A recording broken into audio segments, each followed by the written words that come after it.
കാര്യങ്ങളോ ഒന്നും കാണിക്കുന്നില്ല. ഇത് ക്യാമറയിൽ കൂടെ കാണുമ്പോൾ എത്രത്തോളം അറിയാൻ പറ്റും ക്ലിയറായിട്ട് എന്നുള്ളത് അറിയാൻ വയ്യ. ഇതിനകത്ത് ബ്ലോക്കോ കാര്യങ്ങളോ ഒന്നും പ്രത്യേകിച്ച് കാണിക്കുന്നില്ല. ഓഫ്, അത്യാവശ്യം നല്ല രീതിയിൽ കരിയുണ്ട്.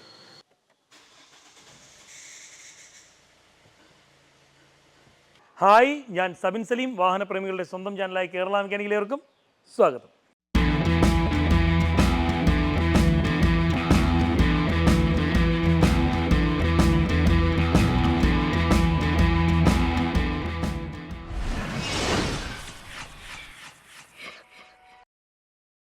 BS6 വാഹനങ്ങൾ പലപ്പോഴും നമുക്ക് തലവേദനയാണ് അല്ലേ? അത് കണക്ക് തലവേദനയുള്ളൊരു വണ്ടിയാണ് ഇതാ ഈ കിയയുടെ BS6 വാഹനം. ഈ വാഹനം വന്നിട്ട് AdBlue യൂസ് ചെയ്യുന്നൊരു വണ്ടിയല്ല. ആദ്യകാലത്ത്, അതായത് 2021-22 കാലഘട്ടത്തിലൊക്കെ ഇറങ്ങിയ, അല്ലെങ്കിൽ 2021-22 കാലഘട്ടത്തിലൊക്കെ ഇറങ്ങിയ AdBlue വരാത്ത BS6 സംവിധാനമുള്ള ഒരു വാഹനമാണ്. ഈ ഒരു വാഹനത്തിൻ്റെ പ്രശ്നം എന്ന് പറഞ്ഞാൽ, ഈ ഒരു വാഹനത്തിൽ ഒരിക്കൽ ഒരു വാർണിംഗ് ലൈറ്റ് വന്നു. ഈ ഒരു വാർണിംഗ് ലൈറ്റ് ബന്ധപ്പെട്ട് ഇത് സർവീസ് സെൻ്ററിലൊക്കെ കാണിക്കുകയൊക്കെ ചെയ്തിരുന്നു. ഇതിൻ്റെ DPF-ൽ, ഡീസൽ പർട്ടിക്കുലർ ഫിൽറ്ററിൽ ഹോൾ വീഴാൻ സാധ്യതയുണ്ട്, അല്ലെങ്കിൽ ഹോൾ ആയിരിക്കാം എന്നാണ് ഷോറൂമിൽ നിന്ന്, അല്ലെങ്കിൽ സർവീസ് സെൻ്ററിൽ നിന്ന് പറഞ്ഞിരുന്നത്. അപ്പോൾ നമ്മൾ ഈ ഒരു വാഹനത്തിൻ്റെ ഭാഗങ്ങളൊക്കെ ചെക്ക് ചെയ്തു, സ്കാൻ ചെയ്ത് നോക്കി. വാർണിംഗ് ലൈറ്റ് ഇല്ല എന്നുണ്ടെങ്കിലും ആ ഒരു കംപ്ലയിൻറ്റ് അവിടെ ഉള്ളതായി കാണിക്കുന്നുണ്ടായിരുന്നു. വാഹനത്തിന് പിക്കപ്പിൻ്റെ ഇഷ്യൂവോ അല്ലെങ്കിൽ വലിവിൻ്റെ കേസ് കേട്ടോ, മൈലേജ് കുറവോ, സ്മോക്കോ, ഇത്തരത്തിലുള്ള ഒരു പ്രശ്നവുമില്ല. പക്ഷേ ആ ഒരു കംപ്ലയിൻറ്റ് അവിടെ ഉള്ളതായി കാണിക്കുന്നുണ്ടായിരുന്നു. അപ്പോൾ കസ്റ്റമർ ഒരു കൺഫ്യൂഷൻ, നമ്മൾ സ്കാനിങ്ങിൽ സ്റ്റിൽ ആ ഒരു പ്രശ്നം കാണിക്കുന്നുണ്ട്. 70% ഷൂട്ട് ഉണ്ട് എന്നുള്ളതാണ് സ്കാനിങ്ങിൽ കാണിക്കുന്നത്. പക്ഷേ കംപ്ലയിൻ്റ് ആയിട്ടൊന്നും കാണിക്കുന്നില്ല താനും. വണ്ടിക്ക് വലിവ് കുറവോ മറ്റു രീതിയിലുള്ള വിഷയങ്ങളോ ഒന്നും കാണിക്കുന്നില്ല, മൈലേജിൻ്റെ പ്രശ്നമില്ല. അത്തരമൊരു സാഹചര്യത്തിൽ നമ്മൾ ഇതിൻ്റെ സെൻസറുകളെല്ലാം തന്നെ ഇളക്കി ചെക്ക് ചെയ്യാനായിട്ട് തീരുമാനിച്ചു. ആദ്യം തന്നെ ഇതിൻ്റെ ഒരു അവസ്ഥ ഒന്ന് കാണിച്ചത്. ഈ കാണുന്നതാണ് നമ്മളുടെ ഈ ഒരു കിയ സെൽട്ടോസിൻ്റെ ആ ഒരു എൻജിൻ. ഈ കാണുന്ന ഡീസൽ എൻജിൻ. ഈ ഒരു ഭാഗത്തായിട്ട് നോക്കുകയാണെങ്കിൽ ഇതിൻ്റെ DPF, അതായത് ഡീസൽ പർട്ടിക്കുലർ ഫിൽറ്ററും, അതുപോലെ തന്നെ ഈ ഒരു വാഹനത്തിൻ്റെ കാത്തൽ കൺവെർട്ടറും കാണാൻ പറ്റും. ഈ കാണുന്നതാണ് ഈ ഒരു വാഹനത്തിൻ്റെ ടർബോ. ഈ ഒരു ഭാഗത്തോട്ടാണ് കണ്ടോ, ഈ ഒരു താഴ്ഭാഗത്തോട്ടാണ് ഇതിൻ്റെ DPF-ഉം അത് കണക്ക് തന്നെ കാത്തൽ കൺവെർട്ടറും വരുന്നത്. നമ്മൾ ആ ഭാഗത്ത് വരുന്ന സെൻസറുകളും അത് കണക്ക് തന്നെ മുകൾ ഭാഗത്ത് വരുന്ന ആ ഒരു O2 സെൻസറും അഴിച്ചെടുത്തിട്ടുണ്ട്. അപ്പോൾ ഈ ഒരു ഭാഗത്ത് എന്തൊക്കെയാണ് വരുന്നത്, ഇവ ബ്ലോക്ക് ആണോ കംപ്ലൈൻ്റ് ആണോ എന്നുള്ളത് ഒരു വലിയ വിഷയമാണ്. കാര്യം വെച്ചാൽ ഈ ഭാഗത്ത് വരുന്ന, അതായത് ഈ ഭാഗങ്ങളിൽ വരുന്ന സെൻസറുകൾക്ക് എന്തെങ്കിലും രീതിയിൽ, ഇപ്പം തീർച്ചയായിട്ടും കാർബൺ ഡെപ്പോസിറ്റ് ഉൾപ്പെടെ വരുന്ന ഭാഗങ്ങളാണ്. സെൻസറിന് അടവോ കാര്യങ്ങളോ വരികയാണെങ്കിൽ ഉറപ്പായും നമുക്ക് ഈ ഒരു വാഹനത്തിൽ DPF-ൻ്റെ ഇഷ്യൂ അല്ലെങ്കിൽ BS6 റിലേറ്റഡ് ആയിട്ടുള്ള എന്തെങ്കിലും പ്രശ്നം കാണിച്ചു എന്ന് വരാം. അതുകൊണ്ട് തന്നെ നമ്മൾ അത്യാവശ്യം അതിലുള്ള സെൻസർ മൊത്തം ഇളക്കിയെടുത്തിട്ടുണ്ട്. അതൊക്കെ അത്യാവശ്യം മോശം കണ്ടീഷനാണ്. DPF ആയിക്കോട്ടെ, അതല്ലാന്നുണ്ടെങ്കിൽ നമ്മളെ വാഹനത്തിൻ്റെ കാത്തൽ കൺവെർട്ടർ ആയിക്കോട്ടെ, കാര്യമായ അടവോ എന്തെങ്കിലും പ്രശ്നമുണ്ടോ എന്നുള്ളത് ഒരു എൻഡോസ്കോപ്പി ക്യാമറ വെച്ച് നമ്മൾ ചെക്ക് ചെയ്തിട്ടുണ്ട്. ചെക്ക് ചെയ്യുന്നത് ഒന്ന് കാണിച്ചു തരാം. ഈ കാണുന്നത് ഈ ഒരു വാഹനത്തിൻ്റെ O2 സെൻസറാണ്. ബാങ്ക് 1, അതായത് ഈ ഒരു ഭാഗത്തായിട്ട് വരുന്ന ഒരു O2 സെൻസറാണ്. ഈ ഒരു O2 സെൻസറിൻ്റെ അവസ്ഥ ഉണ്ടോ, ഫുള്ള് ബ്ലോക്കാണ് കേട്ടോ, ഫുള്ള് ബ്ലോക്കാണ്. ഇതെല്ലാം ക്ലീൻ ചെയ്തെടുക്കണം. ഇത് ഫുള്ള് ബ്ലോക്കാണ്. അത് കണക്ക് തന്നെ ഈ കാണുന്ന സെൻസറാണ് ഈ ഒരു വാഹനത്തിൻ്റെ ഡിഫറൻഷ്യൽ പ്രഷർ സെൻസർ എന്നൊരു DPS എന്ന് പറയും. DPF-ന് മുമ്പും ശേഷവും വരുന്ന പ്രഷറിനെ കാൽക്കുലേഷൻ ചെയ്യുന്ന ഒരു സെൻസറാണിത്. ഈ ഒരു എക്സോസ്റ്റിൻ്റെ ഭാഗത്ത് നിന്ന് വരുന്ന പൈപ്പുകളാണ് നിങ്ങൾ ഈ കാണുന്നത്. ഇത് ഒരു പൈപ്പ്, ഇത് മറ്റൊരു പൈപ്പ്. ഈ പൈപ്പ് വരുന്നത് DPF-ന് ശേഷവും ഈ പൈപ്പ് വരുന്നത് DPF-ന് മുമ്പുമായിട്ടാണ്. അപ്പോൾ ഈ ഒരു ഭാഗത്തോട് സൂക്ഷിച്ച് നോക്കുകയാണെങ്കിൽ ഇത് നല്ല രീതിയിൽ അടവാണ് കണ്ടോ. അതൊരു കുഞ്ഞു ഹോള് മാത്രമേ ഉള്ളൂ. പക്ഷേ ശേഷം വരുന്ന അതിൽ പൈപ്പിൽ നല്ല രീതിയിൽ വലിയ ഹോളാണ്, അടവൊന്നുമില്ല, ഒരു പ്രശ്നവുമില്ല. അതേസമയം ഇതിനകത്തൊന്നുകൂടെ സൂക്ഷിച്ച് നോക്കിക്കോ, അടവാണ്, ചെറിയൊരു ഹോള് മാത്രമേ ഉള്ളൂ. അതുപോലെ തന്നെ ഇതിൻ്റെ 2 ടെമ്പറേച്ചർ സെൻസർ വരുന്നുണ്ട്. ഈ ഒരു ടെമ്പറേച്ചർ സെൻസർ ഇതാണ്ട് ഈ കാണുന്നതാണ്. ഇത് ഈ ഒരു കാത്തൽ കൺവെർട്ടറിൻ്റെ അല്ലെങ്കിൽ DPF-ൻ്റെ മുമ്പായിട്ട് വരുന്ന ടെമ്പറേച്ചർ സെൻസറാണ്. ഈ ഒരു ടെമ്പറേച്ചർ സെൻസറും നല്ല രീതിയിൽ കരി കയറി ബ്ലോക്കായിട്ടുണ്ട്. ഈ ഒരു DPF-ന് ശേഷമുള്ള ഒരു സെൻസറാണിത്. ഇത് ടെമ്പറേച്ചർ സെൻസറാണ് ഈ കാണുന്നത്. നമ്മൾ ഇതെല്ലാം ക്ലീൻ ചെയ്ത് സെറ്റാക്കി ഫിറ്റ് ചെയ്യാൻ പോവുകയാണ്. ഇനി വേറൊരു സെൻസറും കൂടെ ഉണ്ട്. അതായത് O2 സെൻസർ തന്നെ ബാങ്ക് 2 ആണ് വരുന്നത്. അതിന് വലിയ പ്രശ്നമൊന്നുമില്ല. ഇത് ഇളക്കാൻ നോക്കിയിട്ട് നല്ല ടൈറ്റ്, ഇളകി വരുന്നില്ല. അപ്പോൾ എന്തായാലും ഇങ്ങനെ നിർത്തി തന്നെ ക്ലീൻ ചെയ്ത് ഇട്ട് സെറ്റ് ചെയ്യാനുള്ളൊരു പ്ലാനിലാണ്. എന്തായാലും ഇതെല്ലാം കൂടി സെറ്റ് ചെയ്ത് റീജനറേഷൻ മോഡ് ഓൺ ചെയ്ത് റീജനറേഷൻ ചെയ്തിട്ട് നമ്മൾ നോക്കും ഇതിൻ്റെ കംപ്ലൈൻറ്റ് മാറിയോ ഇല്ലയോ എന്നുള്ളത്. അങ്ങനെ മാറിയിട്ടില്ല എന്നുണ്ടെങ്കിൽ നമ്മൾ ഈ ഒരു DPF യൂണിറ്റ് മൊത്തത്തിൽ, അതായത് കാറ്റൽ കൺവെർട്ടർ യൂണിറ്റ് മൊത്തത്തിൽ ഇളക്കി ക്ലീൻ ചെയ്ത് സെറ്റാക്കി എടുക്കും. അപ്പം നമ്മൾ ഇത് ഇളക്കണ്ട എന്ന് തീരുമാനം എടുക്കാനുള്ള കാര്യം എന്ന് വെച്ചാൽ നമ്മളിത് ചെക്ക് ചെയ്ത് നോക്കുമ്പോഴത്തേക്ക് പ്രത്യേകിച്ച് അടവോ കാര്യങ്ങളോ ഒന്നും കാണിക്കുന്നില്ല. ഇത് ക്യാമറയിൽ കൂടെ കാണുമ്പോൾ എത്രത്തോളം അറിയാൻ പറ്റും ക്ലിയറായിട്ട് എന്നുള്ളത് അറിയാൻ വയ്യ. ഇതിനകത്ത് ബ്ലോക്കോ കാര്യങ്ങളോ ഒന്നും പ്രത്യേകിച്ച് കാണിക്കുന്നില്ല.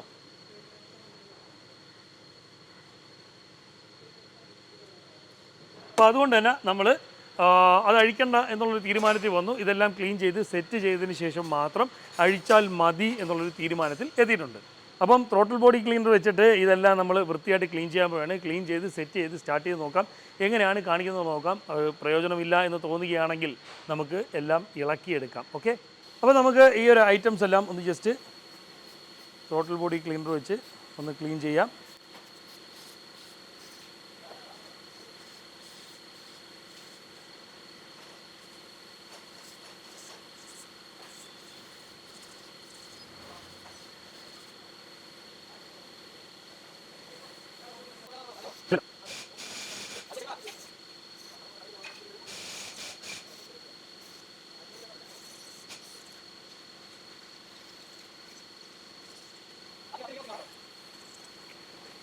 ദാണ്ടേ നമ്മളെ സെൻസർ എന്തമാതിരി ഇരുന്നെയാണ് ഇന്തമാതിരി ആക്കിയെടുത്ത് കണ്ടോ.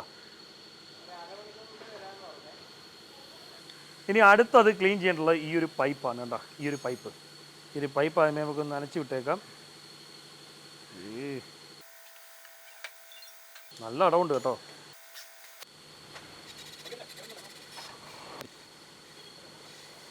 ആ ഒരു പൈപ്പ് നമ്മൾ വൃത്തിയായിട്ട് ക്ലീൻ ചെയ്ത് സെറ്റാക്കി എടുത്തിട്ടുണ്ട്. ഇനി അടുത്ത പൈപ്പ് എടുത്ത് ക്ലീൻ ചെയ്യാം.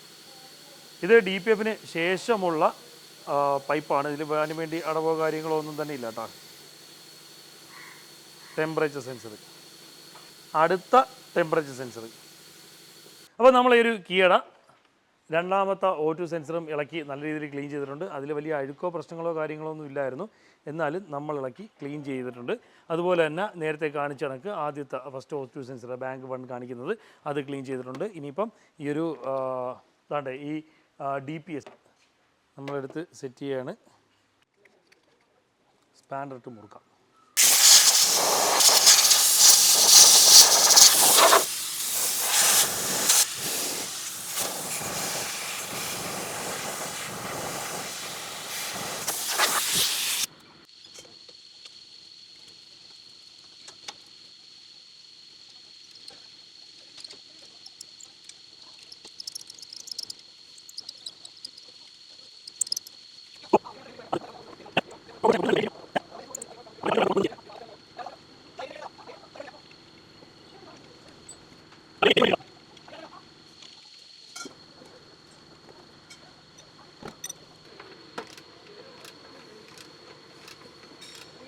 ഓ നെല്ല് ത്രെഡം പിടിപ്പിക്കട്ടെ.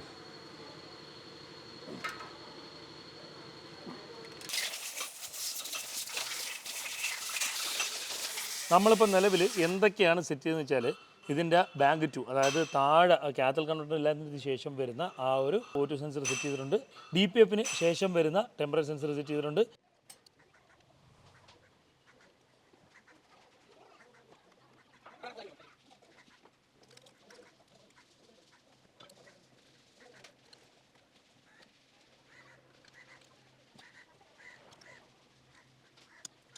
പതിനാലിൻ്റെ പൈപ്പ് സ്പാനർ എടുത്ത്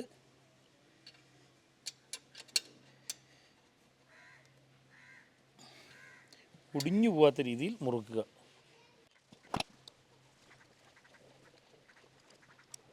അത് സെറ്റ് ചെയ്തു. കറക്റ്റ് ക്ലിപ്പും കാര്യങ്ങളൊക്കെ ഇട്ടിട്ടുണ്ട്. ഇനി 2 സാധനം കൂടി നമുക്ക് സെറ്റ് ചെയ്യാനുണ്ട്. അപ്പോൾ ഈ ഭാഗത്തുള്ള ഫിറ്റിങ്സ് എല്ലാം ചെയ്തു. നമ്മൾ സെൻസറുകളും കാര്യങ്ങളും എല്ലാം എടുത്ത് സെറ്റ് ചെയ്തിട്ടുണ്ട്. ലൈനും കാര്യങ്ങളൊക്കെ കൃത്യമായിട്ട് കൊടുത്തിട്ടുണ്ട്. ഇനിയിപ്പം ജസ്റ്റ് ഇതിൻ്റെ MAP sensor, manifold absolute pressure sensor just ഒന്ന് ഇളക്കി ചെക്ക് ചെയ്യണം. അതിൻ്റെ അകത്ത് വല്ല സീനുണ്ടോയെന്ന് നോക്കണം. ജസ്റ്റ് അതും കൂടെ ഒന്ന് ക്ലീൻ ചെയ്തതിന് ശേഷം നമുക്ക് എല്ലാം വെച്ച് മുറുക്കി സ്റ്റാർട്ട് ചെയ്ത് നോക്കാം.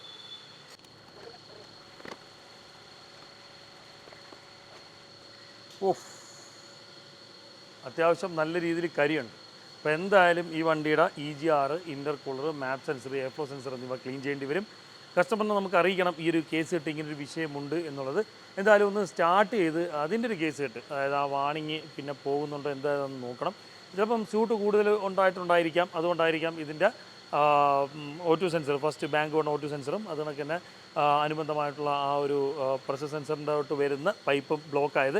ഇതും കൂടെ നമുക്കൊന്ന് ക്ലീൻ ചെയ്യാം. അപ്പോൾ നമ്മൾ എല്ലാം ക്ലീൻ ചെയ്ത് എടുത്തിട്ടുണ്ട്. ഇത് നല്ല രീതിയിൽ അടവായിരുന്നു, ഞാൻ റെക്കോർഡ് ചെയ്തത് എന്തോ വിഷയമായി. നല്ല രീതിയിൽ അടവുണ്ടായിരുന്നു, ഇത് ക്ലീൻ ചെയ്ത് എടുത്തിട്ടുണ്ട്.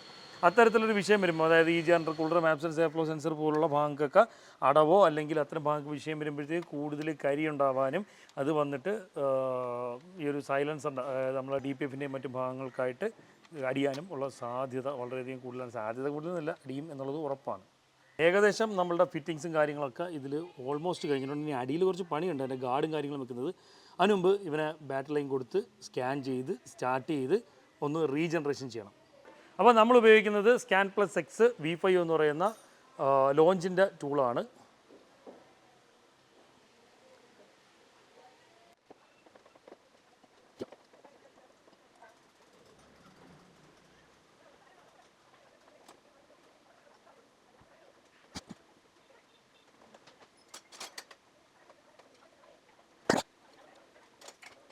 നമുക്കിതിൽ എന്തെങ്കിലും രീതിയിൽ വല്ല ഫോൾട്ട് വല്ലതും കിടപ്പുണ്ടോ എന്നുള്ളത് നോക്കാം. ഉണ്ടെങ്കിൽ അതൊക്കെ ഡിലീറ്റ് ചെയ്തിട്ട് ഒന്നേന്നും പറഞ്ഞ് സെറ്റ് ചെയ്യാം. ഓക്കെ, എൻജിൻ സൈഡ് പ്രത്യേകിച്ച് പവർ സൈഡൊന്നും വിഷയമൊന്നുമില്ല കേട്ടോ. ഇനി നമുക്ക് വണ്ടി ഒന്ന് സ്റ്റാർട്ട് ചെയ്ത് നോക്കാം. പതുക്കെ സമാധാനത്തിൽ, നീ ഇവിടെ നോക്കണ്ട.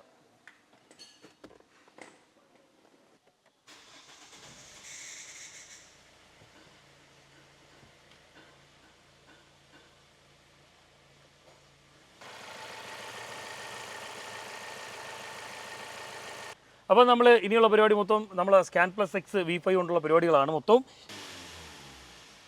70% കാണിച്ചുകൊണ്ടിരുന്നത്, അതിപ്പം 68% മാറിയിട്ടുണ്ട്. നമുക്കെന്തായാലും ഒന്ന് റീജനറേഷൻ ചെയ്ത് നോക്കാം.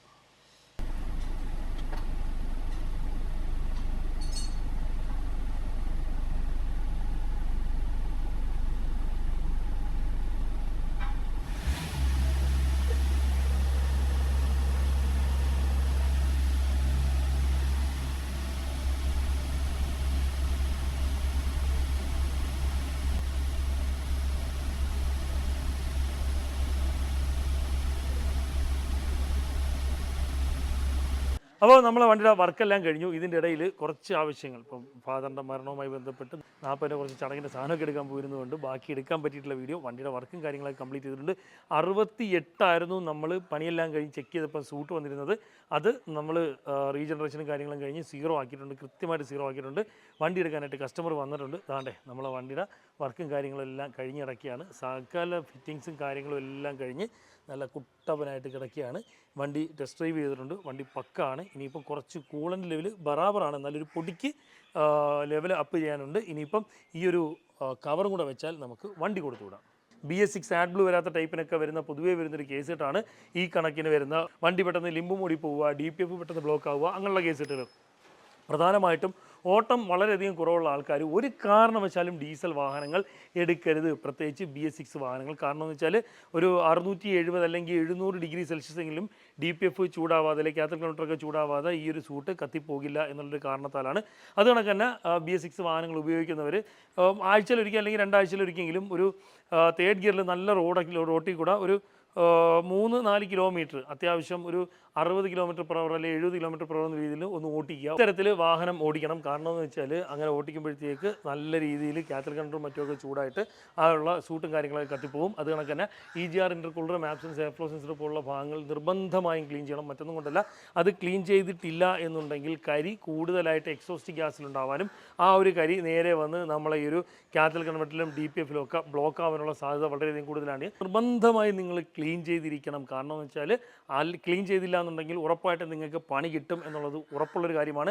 അത് കണക്ക് മിനിമം ഓട്ടം ഉണ്ടായിരിക്കണം. അത്യാവശ്യം ഓട്ടം ഇല്ലാത്ത ഒരു കാരണവശാലും ഈ ഒരു BS6 ഡീസൽ വാഹനം എടുക്കണ്ട എന്നുള്ളതാണ് എൻ്റെ ഒരു അഭിപ്രായം. അപ്പോൾ ഇന്നത്തെ ഒരു വീഡിയോ നിങ്ങൾക്കെല്ലാം പ്രയോജനപ്പെട്ടു എന്ന് വിശ്വസിക്കുന്നു. നിങ്ങൾക്ക് പ്രയോജനപ്പെടുന്ന മറ്റൊരു വീഡിയോ ആയിട്ട് വരുന്നവരെ ബൈ.